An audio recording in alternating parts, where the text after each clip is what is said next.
2주에 한 번씩 찾아오는 내일의 기후 뉴스. 미래에서 온 가상 뉴스를 들려드릴 시간인데요.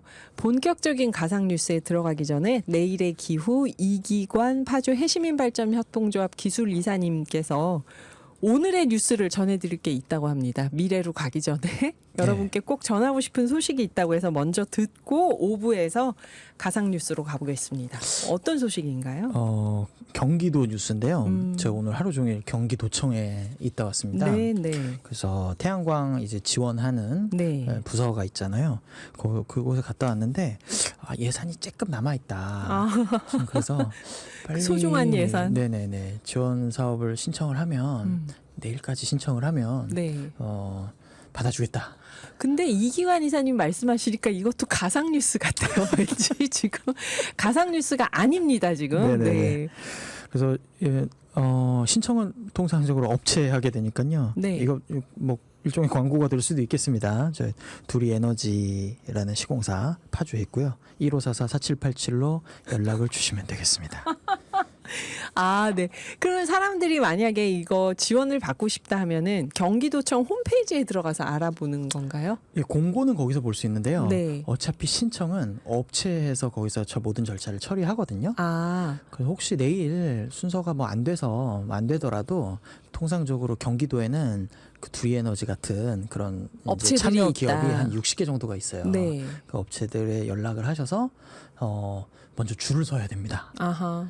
줄을 서시오 하면 줄을 딱 서면 이제 순서대로. 네, 순서대로 처리를 하는데 이게 예산이 부족한 경우가 많기 때문에 올해 같은 경우에는 많이 못 해드린 게 좀 아쉬웠던 한 해였고요. 네. 근데 내년에 이것을 감안해서 경기도에서 물량을 늘리겠다라고 이미 발표를 했습니다. 그럼 가정집에 태양광 세우는 거를 지원받을 수 네, 있는 그렇습니다. 거죠? 소위 말하는 그 3kW 태양광, 단독주택의 3kW 태양광을 말합니다. 3kW 태양광. 네.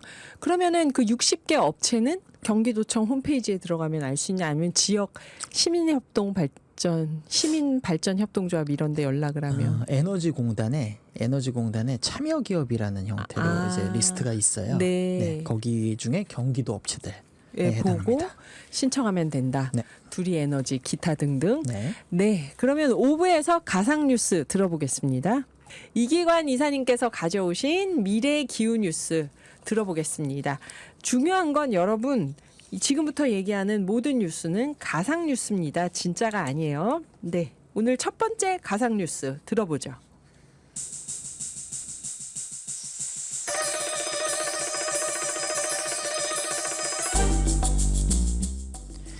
이벤트 성냥팔이 소녀의 마지막 성냥. 2036년부터 서울 바게트는 그동안 무료 제공 또는 매장 판매했었던 생일 초와 성냥을 더 이상 제공하지 않기로 하였습니다. 대신 신나는 생일 파티, 오랫동안 함께할 성냥팔이 소녀의 마지막 성냥 이벤트를 진행합니다. 평생 쓰고 남을 100개 피의 예쁜 성냥갑을 5만 원 이상 케이크 구매 고객에게 단 5천 원에 판매합니다. 이제 성냥은 자주 만나볼 수 없지만 생일 케이크의 기쁨은 계속됩니다.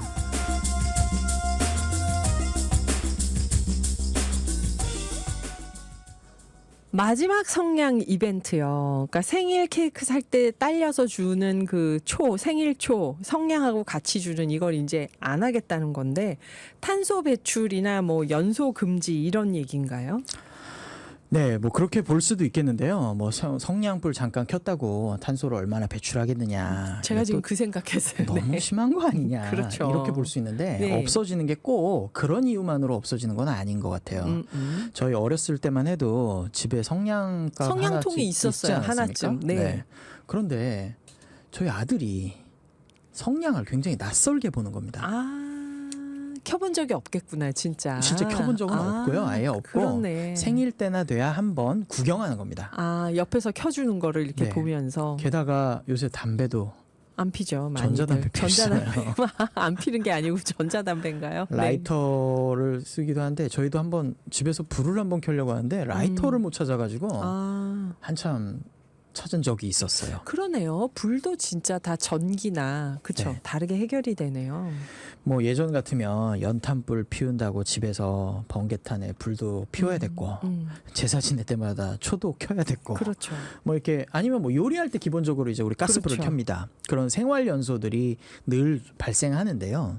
어느 순간 하나하나씩 이 생활 연소가 없어지고 있어요.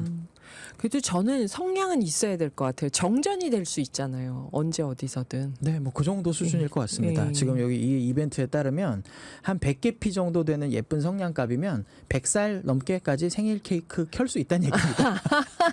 1년 중에 네. 정전이 되거나 생일 케이크 켤 때 이거 써라 하고 한번 나눠준다는 거죠. 네. 실제로요. 우리는요. 불싯돌로 불을 켤 줄 몰라요. 모르죠. 그리고 뭐 장작을 패고 막 그걸로 불을 피우는 법을 점점 잊어가는 것 같습니다. 아하. 아마 성냥이 지금처럼 사라진다면 그리고 성냥을 제공하지 않는다면 성냥 켜는 법조차 잊어가는 사람들이 많을 텐데요. 그런 사회적 현상 때문에 성냥이 사라질 수도 있다는 얘기입니다. 주말에 조카들 만나면 성냥 켤 줄 알아? 하고 한번 물어봐야겠네요. 한번 켜보고 한번 줘보시죠. 예. 켤 줄 아는지. 성냥은 그럼 누가 만들었을까요? 처음에? 예, 뭐 생각해 보신 적 있는지 모르겠는데요. 성냥의 기원은요. 얼마 안 됩니다. 생각보다. 1827년 오. 영국의 발명가 존 워커가 처음에 이름이 매치가 아니고요. 프릭션 라이트였어요. 아, 이렇게 부딪혀서 불을 낸다고 네네네. 프릭션 라이트. 뭐 성분은 뭐 염소산 칼륨, 뭐 황화 안티모니 뭐 이랬다는데요. 네. 그게 중요한 게 아니고요. 우리 이런 의문을 가질 수밖에 없습니다. 성냥팔이 소녀가 그럼 몇 년대 사람이냐? 19세기 언제적 안데르센이 사람이냐? 있었을 테니까. 맞습니다. 아, 19세기 맞나요? 안데르센의 동화의 주인공이었죠. 네. 근데 그 당시 성냥은요. 백린을 사용했다라고 합니다. 근데 백린이란 말 인의 일종이다. 프로스퍼러스의 한 종류인 백린은 인인데 하얀 인인가요? 그렇습니다. 어디 요새 시사 뉴스에서 한번 접한 적이 있을 겁니다. 러시아 우크라이나 전쟁에 백린탄을 사용해서 이것의 유해성이 네. 지적되기도 했는데요. 이게 성냥의 재료로 썼던 거예요. 스웨덴에서 그 이후에 안전한 백린보다 안전한 정린을 사용한 지금의 성냥을 개발해서 지금까지 쓰고 있습니다. 빨간 인. 그래서 끝에가 네. 빨갛죠. 근데 어떻게 했겠습니까? 19세기 때 아동 노동을 이 일반화된 시절이었습니다. 그렇죠. 그래서 저렴한 인건비로. 위험한 아동 노동이 계속되다가 네. 성냥 공장에서 이제 이게 뭔가 몸이 안 좋아지니까 성냥 공장에서 내쫓을 때 당시에는 가격이 좀 비쌌던 성냥 몇 값을 주고 내쫓은 거랍니다. 그러니까 이 19세기 동화들 보면 이 아동 노동이 진짜 우리가 모르지만 많이 나오는 거죠, 이게. 맞습니다. 알게 모르게. 그래서 네. 그 성냥을 마지막으로 피우다가 죽는 거죠. 죽는 아이고. 스토리잖아요. 자, 한국에서는요. 1886년에 와서야 인천으로 처음 성냥이 수입되었고요. 네. 굉장히 귀한 물건이었습니다. 그리고 이후에 1917년 일제강점기죠. 조선 인촌 주식회사가 최초의 성냥 공장을 인천에다가 만들고요. 그 일제강점기에 한국의 조선반도 곳곳에 성냥 공장을 이제 만들게 됩니다. 네. 그런데 그러다가 이제 성냥이 전성기를 맞이하게 되다가 최후의 성냥 공장이요. 우리나라에 최후의 성냥 공장이 있습니다. 지금은 성냥 공장이 없답니다. 경북 의성에 2013년까지 성냥을 만든 회사가 성광성냥이라고 하는데요. 이거 봤어요. 성광 써 있는 성냥가. 네네네. 이제는 성냥 공장이 없고 거기는 근대 문화재로 지정이 돼서요. 지금도 가볼 수는 있다고 합니다. 와, 그러면 이제 우리나라 성냥 공장이 없는 거네요. 수입하는 건가요, 성냥을? 네, 아무래도 뭐 중국산 성냥일 수도 있을 것 같아요. 지금도 이제 뭐 나오긴 케이크에 성냥 주잖아요. 네. 수입하는 성냥을 쓰는 나라. 그래서 그 수요도 점점 줄어서 아마 세계 수요도 엄청나게 줄어들었겠죠. 결국은 성냥을 쓰지 않게 될 것이라는 예측입니다. 네. 그러면 이제 뭐 가스레인지나 전자담배 이런 건 다 전기화가 됐으니까 앞으로 점점 생활의 연소들이 없어지겠네요. 네, 우리가 흔히 볼 수 있는 연소들이 앞으로 미래가 어떻게 될까를 한번 뭐 생각해 볼 수 있는데요. 뭐 가스레인지나 전자담배 뭐 이미 전기화되었고요. 네. 벽난로예요. 유럽 시장에 가면 벽난로를 가짜 벽난로가 있어요. 우리나라도 있어요, 선생님. 이게 바람 나오게 해가지고 전기로 이렇게 올라오는 바람 나오는 건 모르겠다. 이게 불 모양이 어른어른거리게끔 하게도록. 모양만 흉내내는 그런 벽난로가 나와요. 그러니까 그 모양만큼은 또 포기하지 못하겠다는 어떤 그렇죠. 그런 마음이 있나 봐요. 그리고 얼마 전에 올림픽에서 불꽃놀이를 AR로 한 적이 있습니다. 아하. 그러니까 현장에서는 불꽃놀이가 없었고요. 네. 그 화면을 TV 중계상 합성을 해서 보여주는. 불꽃놀이만 보여줬습니다. 이것도 탄소 중립의 일환이었습니다. 그렇죠. 그 화약 터트리면은 그 유해 물질도 많이 나오고 하니까. 네. 여기에서 연소가 주는 건 단지 그냥 기능적인 열이나 밝은 빛만은 아니라는 거를 네. 시사하는 거죠. 우리가 흔히 말하는 불멍이나 우리가 유희에 사용하는 불꽃놀이처럼 뭐 우리 인간인 호모사피엔스한테 이 불은 유전자 어디엔가 각인되어 있는 어떤 상징? 본능의 도구 같은 것이라고 할 수 있겠습니다. 뭐 전쟁이라는 것을 유사 전쟁처럼 이제 축구가 이제 월드컵 같은 게 반영해서 계속 계승하듯이 네. 불도 여러 가지 형식으로 남아 있긴 할 것 같습니다. 이 탄소 중립의 시대에도요. 그래요. 지금 완전 문화인류학적인 가상 뉴스를 들려주셨는데 가상 뉴스가 아니라 실제로 조만간 이렇게 되는 게 아닌가 싶네요. 자, 그럼 이번 주 좀 더 본격적인 두 번째 가상 뉴스 들어보겠습니다.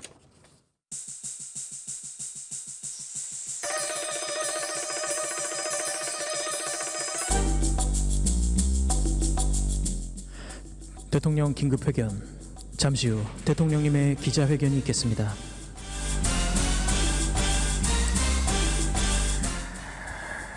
국민 여러분, 이 기후위기다, 이 경제 침체다 해서 이 얼마나 힘드십니까? 뭐 이런 힘든 날들이 계속되는 가운데 저희 대통령실에 아주 반가운 소식이 하나 전해졌습니다. 이 바로 울릉도 주변 해역에 다량의 수소가 매장되어 있을 가능성이 비교적 높다는 세계 최고의 전문가의 분석 결과가 보고되었습니다. 우리 땅에서 이 수소가 나올 가능성이 있다는 것은 두말할 나위 없이 우리 경제에 매우 긍정적인 효과를 가져올 겁니다. 그간 수소 수입에 크게 의존해야만 했던 우리나라 대기업 5대 기업의 10년 매출액에 해당하는 약 얼마예요 이거? 이 5천만 톤의 수소가 묻혀 있을 가능성이 있다는 보고에 따라 저는 곧바로 세계 최고의 드릴링 기업과 우리 국내 최고의 광물 탐사 공사에 긴급 예산을 편성하여 곧바로 시험 시추해 보도록 지시하였습니다. 저와 우리 대통령실은 내년 이맘때쯤 이 수소 시추 성공이라는 이 소식을 들려드릴 수 있도록 최선을 다하겠습니다. 국민 여러분 감사합니다.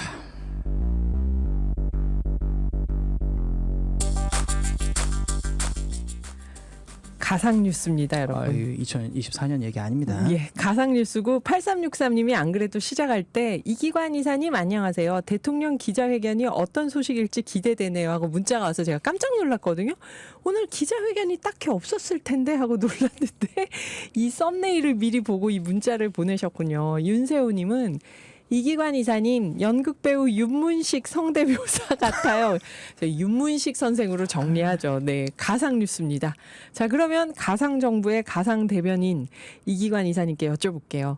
수소도 석유처럼 땅에서 나옵니까? 그럴 수 있다는 얘기입니다. 1987년 네. 말리, 아프리카의 말리의 수도 바마코에서 우물을 팠어요. 네. 우물을 팠는데 근데 가스가 나오는 것 같다고 하더라고요. 그래서 불을 붙였는데 갑자기 펑 하면서 뭐 작업자들이 좀 화상을 입는 사건이 있었습니다. 그런데 네. 그게 확인해 보니까 처음에 천연가스인 줄 알았는데 네. 98% 순도의 수소임이 밝혀진 겁니다.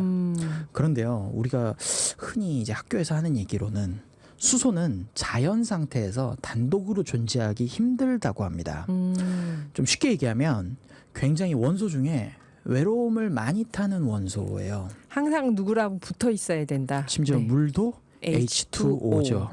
그리고 가스의 원소 기호 아세요? 아이 자꾸 천연가스. 여쭤보시지 말고 빨리빨리 말씀해 주세요. 네. 천연가스 원소기호는 CH4. 어떻게 돼? 아 CH4 네. H가 그것도 4개가 H가 C랑 4개가 붙어 있는 붙어있죠. 거예요. 네, 그래서 나중에 이제 가스를 이용한 수소 생산도 아, 방법이 있습니다. 네. 그래서 가볍고 항상 작아서 항상 어딘가에 붙어 있으려고 하고요. 항상 위로 올라가려고 해요. 그래서 이것을 붙어 있는 걸 떨어뜨리기 위해서 일정한 에너지가 필요한 거고요. 네. 그래서 수전해기가 뭐 그린 수소든 아니면 뭐 그레이 수소든 에너지를 더해서 에너지라는 비용을 더해서 이거를 O2를 떼어내는 겁니다. 순수한 수소를 만드는 겁니다. 그런데 그냥 H2가 존재한다는 건 땅 속에. 땡 잡은 겁니다. 와. 에너지를 쓸 필요가 없으니까. 네. 잘 담기만 하면 되는 거죠.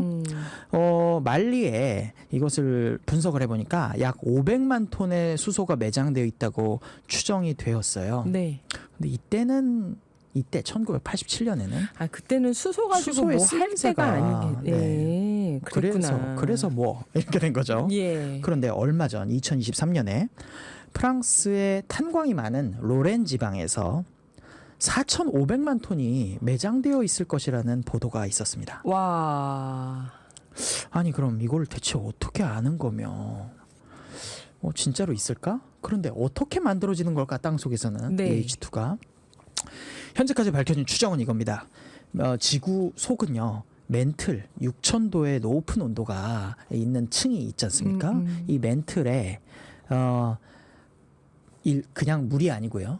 감람석이라는 돌에 붙어 있는 수분과 만나면 이 H2O가 만나면 이것이 변성암이 되면서 수소가 H2가 부산물로 만들어진다는 겁니다.